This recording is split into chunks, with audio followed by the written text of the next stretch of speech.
Hi, everybody. Welcome to today's episode of ParmjitSpeaks. Today's episode is number 13, and today's episode is Navigating Success, the Role of Emotional Intelligence in Project Management. And today I have a very special guest. Today I have on air Christopher D. Connors, who I am going to refer to as Chris for the rest of this episode. And so, Chris, I'm going to introduce to the audience. I'm going to introduce you. And I'm just going to say a little bit about you, but I'm going to then pass it over to you if that's okay, so you can introduce yourself. So Chris is not only is he an author, and I think, Chris, you said that you've written 3 books now, with your latest one having just come out, which again talks about emotional intelligence. But why don't you, Chris, introduce yourself to the audience, because I think you would do a better job of that than I would. Thank you, Parmjit. It's great to be here with you. I'm writer, speaker, and coach, as it says on my site. And so I've now written 3 books. My newest book, The Champion Leader, will be coming out on May 7th. So still very much in that pre-order phase. And so grab a copy if you can. And my last book, Emotional Intelligence for the Modern Leader, is one of the top-selling emotional intelligence books in the world. So it's a very interesting topic that I've taken a great interest in throughout the course of my career. I do a lot of keynote speeches and team building events, and I'm also an executive coach. Okay, terrific. No, thank you for sharing that. And Chris, so talking about emotional intelligence and that, I've heard the term emotional intelligence often, right? Thinking about project management, and as you know, I've been a project manager for some time, and I know a lot of the folks who listen to this podcast are also in the project management industry. So in the context of project management, could you share maybe a quick example of how you feel, or an overview of how you feel emotional intelligence applies to project management? Oh, absolutely, and I always like to just begin. Let's define it, right? And the definition that I use originally came from Dr. Peter Salovey, the current president of Yale University, and one of his research associates, Mm-hmm. Dr. John D. Mayer. And basically, the simple definition of emotional intelligence is the ability to recognize, understand, and manage our emotions, and the Okay. ability to recognize, understand, and influence the emotions of other people.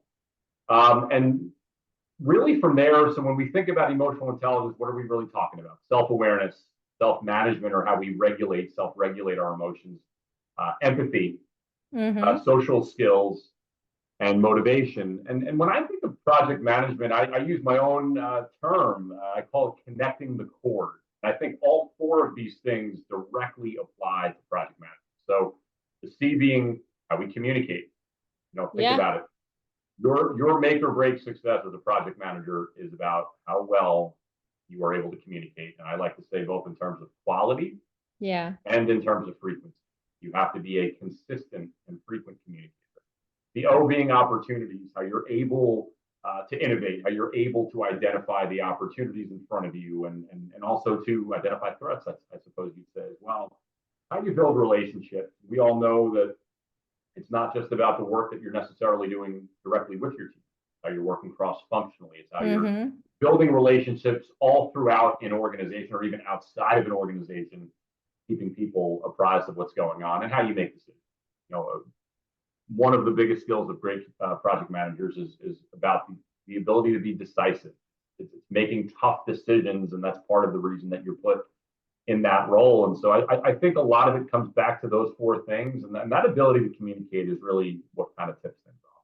Oh, 100%, 100%. And, I think folks probably get sick of me saying this. So I'm huge on communication, not just communication, but effective communication. And for those folks who are listening, and for those folks who have gotten their PMP through the Project Management Institute, we're taught, right, that project management is 90% communication, right? And so, and I think you touched a little bit on it. You talked a little bit about empathy, you talked about communication, and you talked a little bit about why emotional intelligence is important for project managers.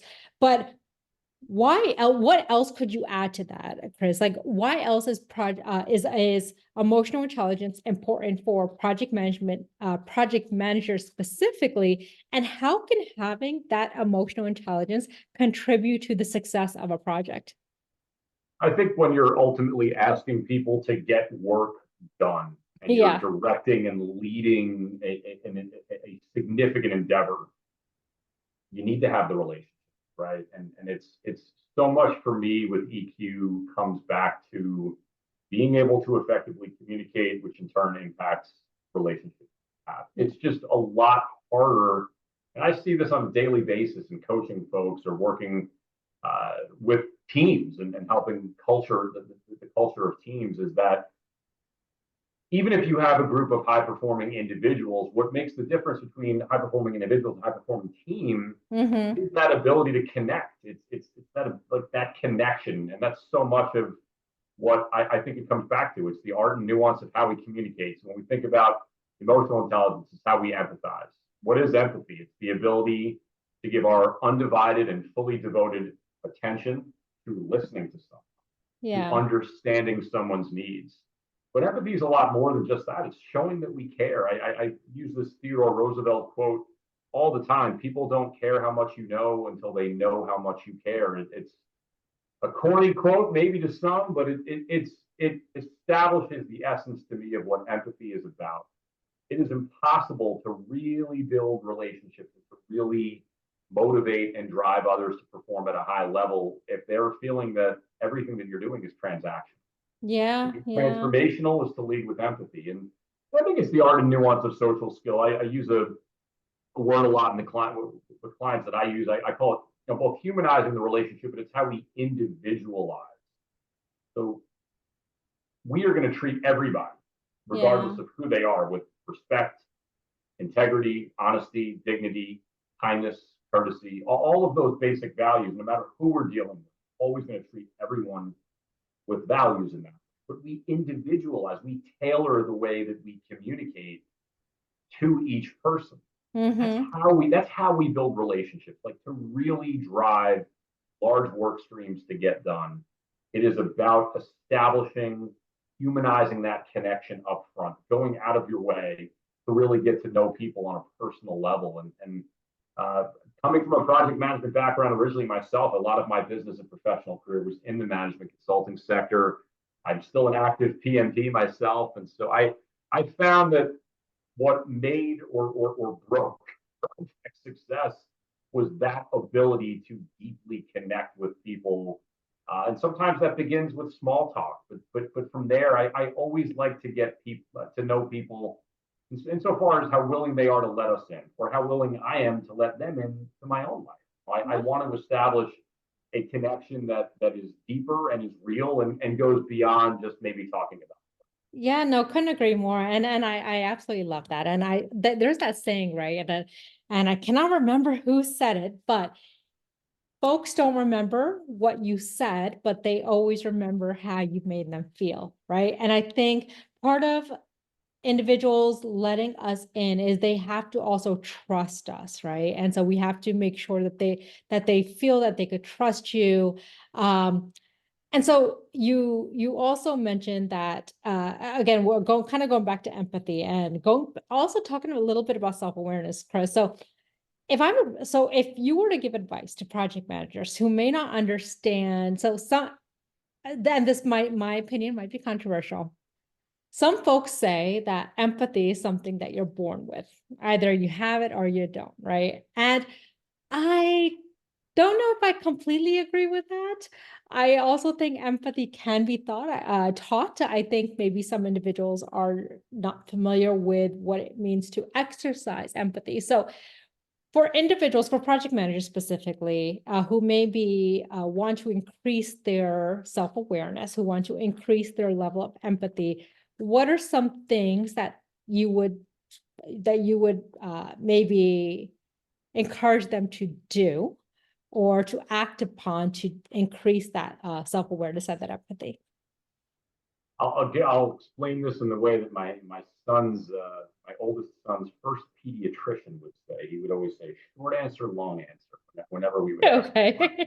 So I think my short answer for self-awareness is building time in your day, each day, at Yeah. different points of your day when you can, for reflection, thinking about how some of those conversations went, thinking about what you said and how it was received. So Yeah. one, I would say really start with reflection, but it's also getting feedback. I mean, so much of what self-awareness is, and self-awareness is a multifaceted thing.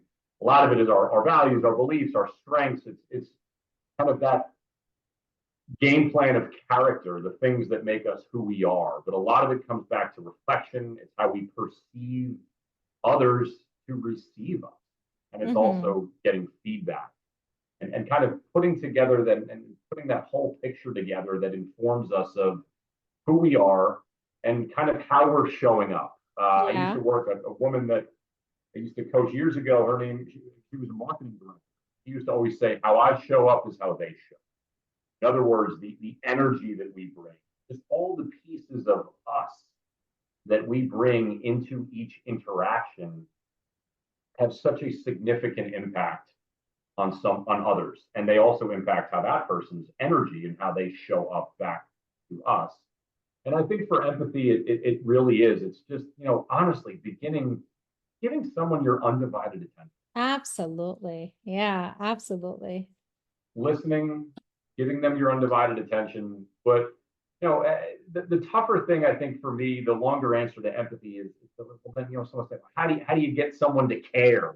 Yeah. Well, I think that's tougher. I would to go back to how you started the question. I always almost call it like the Oprah factor. Like I get that question a lot. Are you born with it, or do you? Well, I mean, I think we would look at someone like Oprah. It was like I think part of her skill set of being so emotionally intelligent that she was born.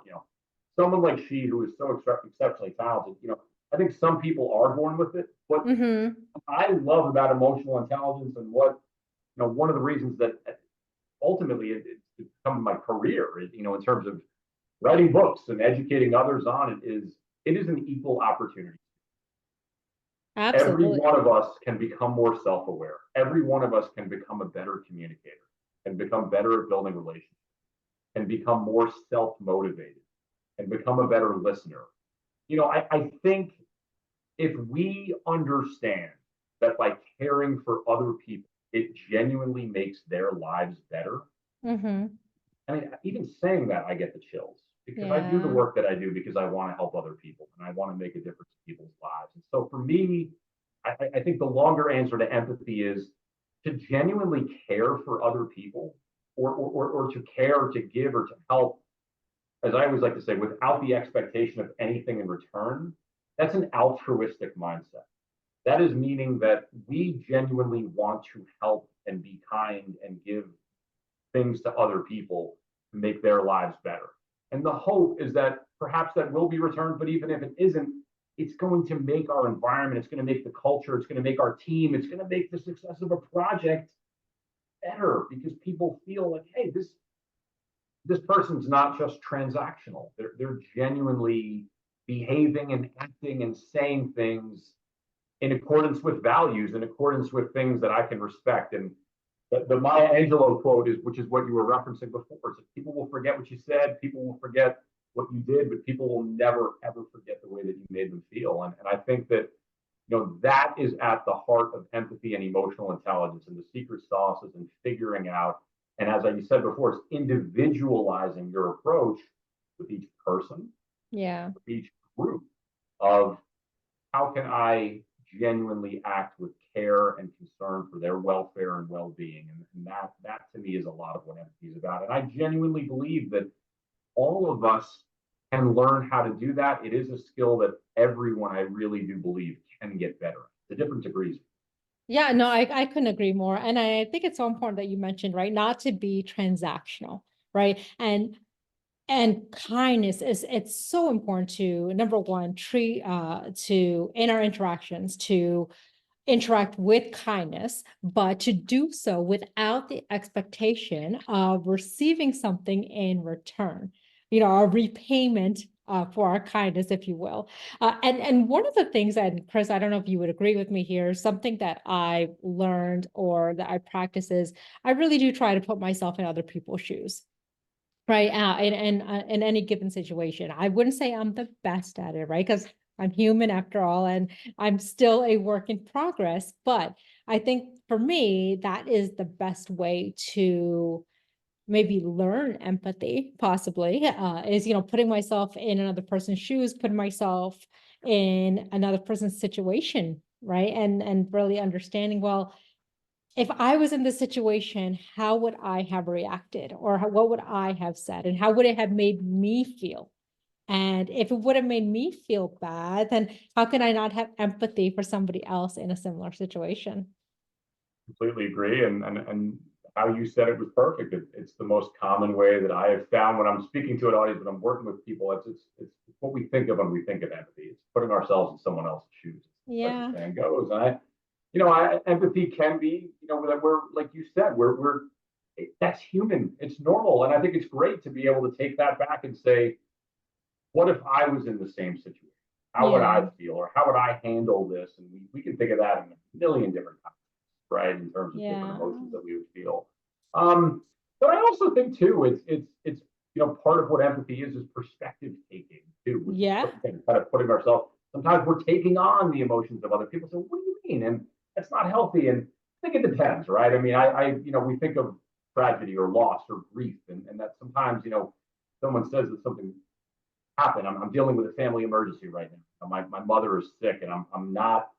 I know that item or task that I had due this Friday, Parmjit, is coming up this Friday on the 8th, but I need to take this whole week off. We're going to sometimes try to rise or to meet that level of emotion by almost taking. I'm so sorry to hear about that. Listen, we're going to figure out a way to get that done. Come back when you're able. Come back when you're ready next week, and we'll talk more. That type right. of tone sometimes that meets, and again, that can depend. And sometimes it's, hey, I just got promoted, and then we're rising with a level of excitement to meet that as well. But empathy as well is the beauty of it. The people that I've had the pleasure to work with, or leaders that Mm-hmm. I've observed, and some of whom I've written about in my new book, The Champion Leader, is like people that they're just able to take the time. Like empathy, if you really think about it, just like relationship building, time investment. And I always Yeah, like to say, are you willing? Are you willing to take the time? Are you yeah, willing to make that time investment to listen to someone, show that you care, to actually understand? When people feel understood, people feel that they belong, people feel recognized and appreciated, yeah. all of a sudden you're building an incredible culture. Yeah, yeah, absolutely. And I couldn't agree more. And I think a lot of, and also part of that is also, right, listening. I think a lot of times, a lot of us, and again, I will say this about myself too. I mean, I'm not perfect at it, but I think a lot of us sometimes when we are listening to someone, we are listening because we're waiting to speak, we're waiting to respond. And 100%. right. And so we're hearing them, but we're not, so I will say we're hearing them, we're not necessarily listening. We're not really taking in what exactly it is it that was said, and how is this person maybe feeling in this moment. So again, so well said, Chris, so well said. So I also have a question. So what a role, Chris, do you, so, right, you're also a PMP, you also are have experience as a project manager. What role do you think emotional intelligence, and I mean, I think it's pretty clear, but what role would you say does emotional intelligence play in project management, and especially in maybe resolving conflicts within project teams? Sure. Well, in order to resolve a conflict, we're typically having a challenging conversation. So Yeah. again, I think like you said, and I we are so on the same page because I say it a lot of different contexts. That 90% of, I mean, really, 90% of it comes back to communication, and sometimes I'll often say too, like we're thinking like interviewing, for instance, which is not project management, but also so much of that comes back to confidence, and so even just confidently communicating, coming into a challenging conversation, Mm-hmm. say confidently communicating, being empathetic, and it's interesting. I'll sometimes hear people say, and I made a point of like really fine point checking this for my new book. Like, it's not always about consensus. Doesn't Mm-hmm. have we don't have to agree on everything, but Yeah. ultimately it is about getting alignment on direction. Yeah. there are going to be opposing viewpoints. And I think that, I feel as I'm smiling as I say it because, for those of us who have been in these roles, who have led big projects or have been a part of teams that are managing a very large business initiative, Right. we know, for those of you at the starts of your career, I'll end the suspense now. There's not always going to be what Shocking. makes exactly what makes the difference is alignment on direction. Yeah. Yeah. So that comes back, as you mentioned, it's having kind of these quote unquote challenging conversations and being able to resolve differences and solve problems. It comes back to not always best argument wins, but just, hey, listen, I'm going to listen to you, to your vision, to the strategy, to how you go about solving a particular situation to meet a deadline. Respect what you say. I will share mine. And let's Yeah. see how we can, again, not always just meet in the middle, but get alignment on a direction together. So I think about challenging conversations and I think about, I talk about, this is a lot of what I put together in my new book. I talk about my connection success. I'm a coach. I have to have a formula, right, Parmjit? But my little connection success formula. So it starts really for me with empathy. A lot of what we've been talking about. Show that you care. Put yourself in someone else's shoes, as you said. How are you making people feel? How attentive are you? How much are you leaning in and really embracing that moment and showing someone that you're seeking to understand them? I talk a lot about candor, and really, I know that Kim Scott did a lot to popularize that in her book, Radical Candor.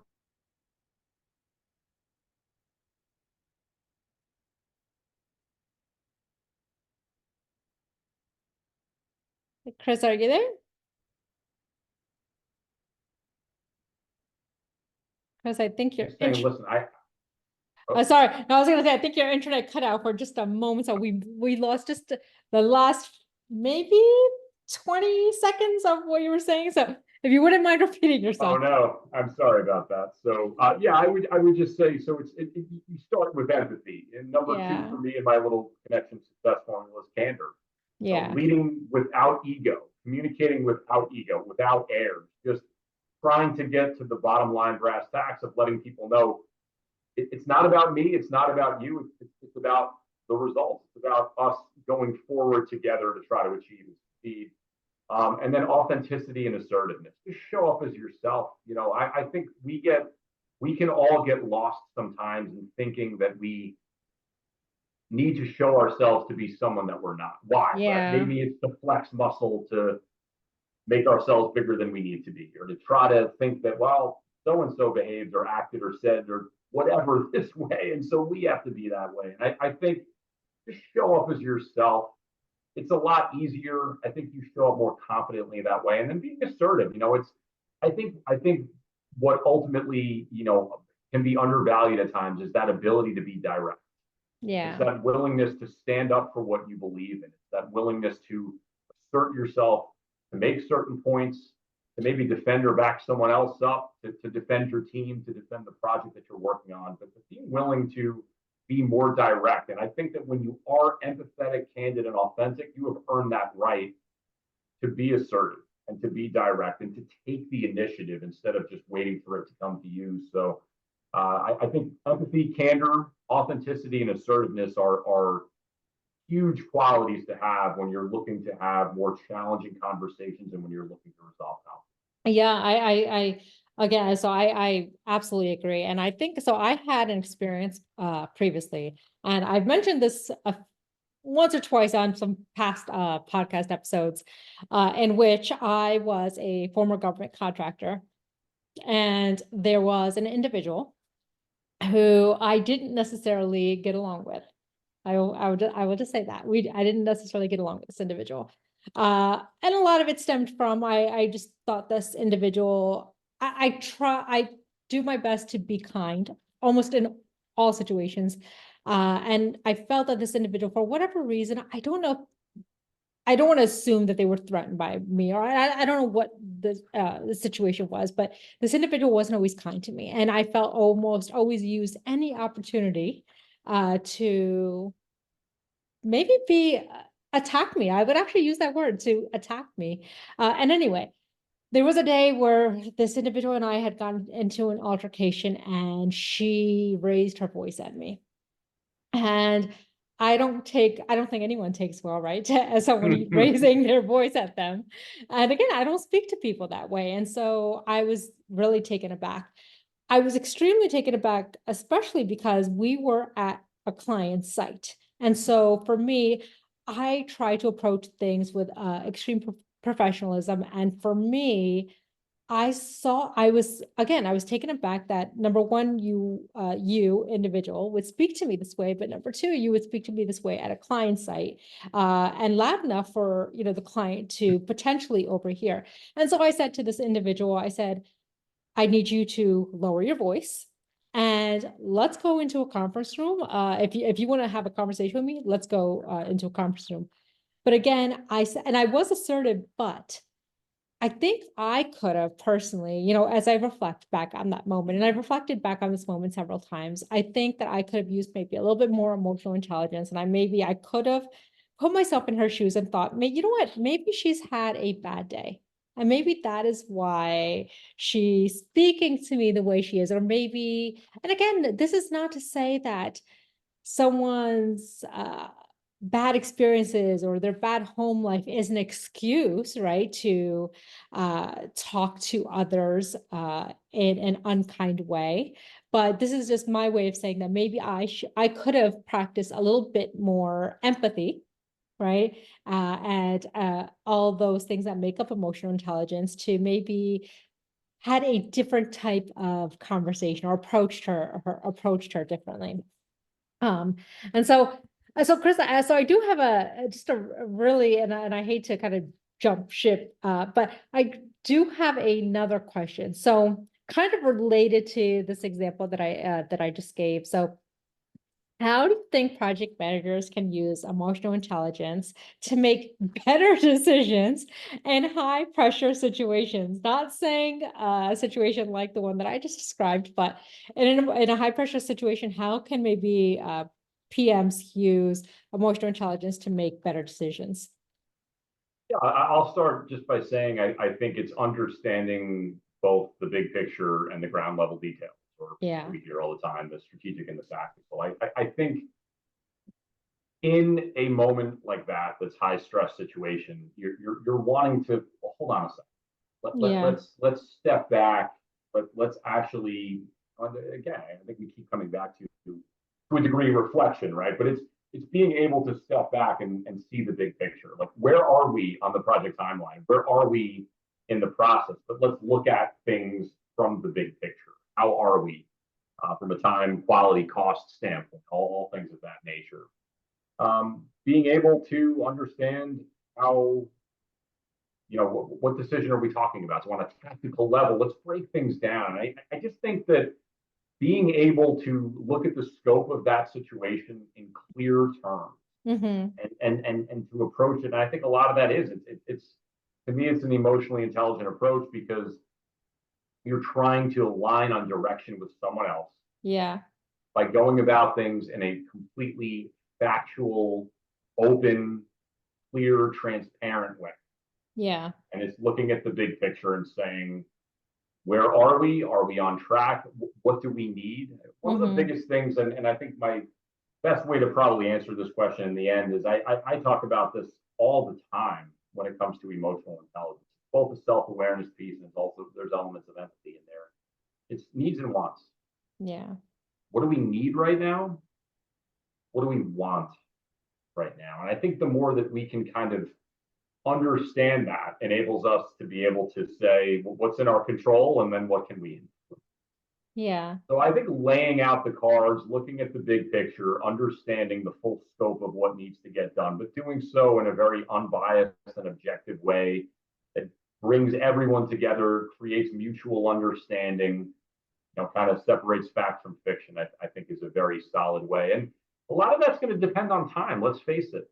One of the, in my previous book, I used some of the research from Daniel Goleman. He talked about these different styles of emotionally intelligent leadership. And I think a very emotionally intelligent style would be more of a democratic style. You want to bring in diverse, inclusive voices from every, side of the table to get opinions, to weigh in. That's how we arrive at very informed decisions. In some instances, due to time pressures or time constraints, we may not be able to get and solicit the opinions of everybody. So it's going to come down to what are we working up against? We want to be as informed as we can. We do want to always try to get people's ideas and be as inclusive in a decision-making process as possible. And sometimes it's not always possible given the time demands that are going on. And so, but I do like to start there, though. I'm a very big believer of the different emotionally intelligent styles of leadership: visionary, affiliative, coaching, pace setting, command, and democratic. I'm a very big believer in having more of that inclusive, democratic decision-making process when possible, when it's more time crunched. You need to be able to adapt and kind of trust your gut and trust your intuition with your project. Yeah, no, absolutely. And I'm of the same mindset. Even when I, build my risk register, for example, right? And this is not related to this, but I'm just using this as an example. Even when I build my risk register, I like traditionally, if I'm able to get weigh-in from all the stakeholders that are involved in my project, because I feel as a project manager, I could build my risk register, but there are things that I may not think about. And I would love to get consensus, right, from the whole team to help me develop that artifact. And so I definitely agree with, a more democratic process in which there is buy-in and insight from different parties. So, Chris, I realize we're getting to the end of our time. So there's a question that I typically ask all of my guests, and this is a new thing that I just recently introduced a few episodes ago.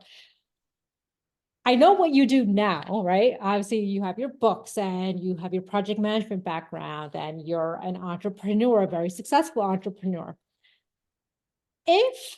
What did you want to be when you were little? And if you had a choice to do something other than what you're doing currently, what would that have been and why?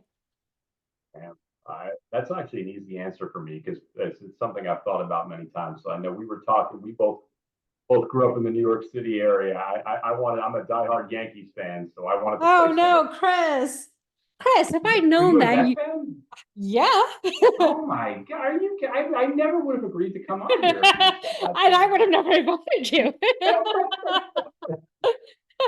He loves. No, I'm a Yankee fan. I'm a Yankees fan who loves the Mets. And my Yeah, first ever Major League Baseball game was always a very special place to me.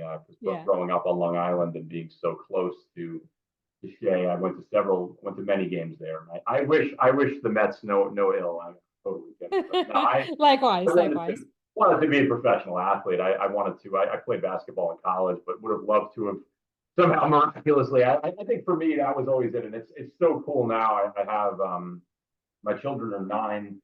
My boys are 9, 6, and 3, and I'll hear policeman and fireman, and now it's becoming more athlete or doctor or things like that. But Yeah. what did I want to be when I was a little guy? I wanted to be a professional athlete. And now I think I would consider the idea down the road of being like a professor maybe, but also a basketball coach. I coach my boys now, my children, but I also, when I was working full time in the management consulting world and as a project manager, I was also coaching high school basketball on the side before I became a full time entrepreneur. So sports, basketball, one of the biggest joys of my life, and being able to help young people, being able to help the development and growth of people, which is, I think, in a way why I arrived at the work that I do for a living now, the writing I do, the speaking, coaching people. Like I will finish with the word that I used earlier in the podcast, which is altruistic. I just genuinely, what I learned about myself as I kept getting older and I look back at all of the different parts of my life as a student, as